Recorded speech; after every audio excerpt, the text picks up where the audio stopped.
L'Ukraine décrit aujourd'hui une offensive militaire russe d'intensité maximale et une situation extrêmement difficile dans l'est de son territoire.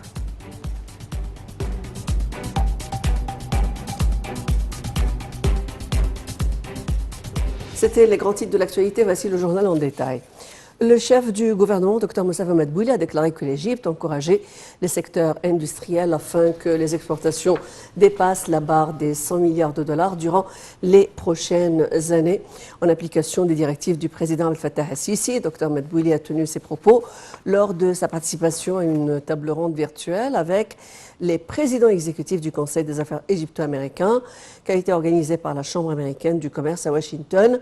Dr Madbouli et les ministres de l'électricité, des télécommunications, de l'agriculture et du commerce et de l'industrie ont répondu aux questions des représentants de plus de 40 entreprises américaines participant à cette réunion. Le Premier ministre a passé en revue les secteurs auxquels l'État accorde une priorité dans le cadre de la vision de l'Égypte 2030, notamment l'industrie, la technologie, l'énergie et l'agriculture. Il a passé en revue aussi la mise en application de la seconde phase du programme de la réforme économique et structurelle. Le ministre des Affaires étrangères Sameh Choukri s'est entretenu avec son homologue chypriote Ioannis Kazoulides lors d'une conférence de presse conjointe organisée au siège du ministère des Affaires étrangères. À l'issue de leur entretien, M. Choukri a félicité son homologue chypriote, reconduit dans ses fonctions, soulignant le rôle essentiel qu'il a joué au cours de son mandat précédent en 2014 et 2015 dans la mise en place de la feuille de route et la progression des relations égypto-chypriotes sous la direction des présidents égyptiens et chypriotes.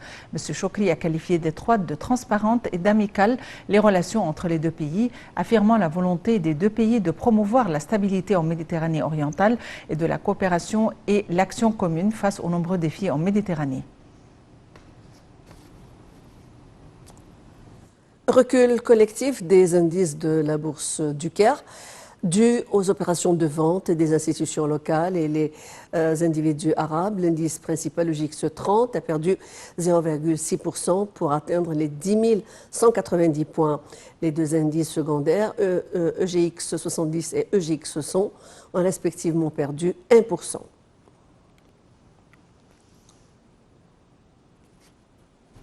Le président tunisien Kais Saïd a officialisé la date du 25 juillet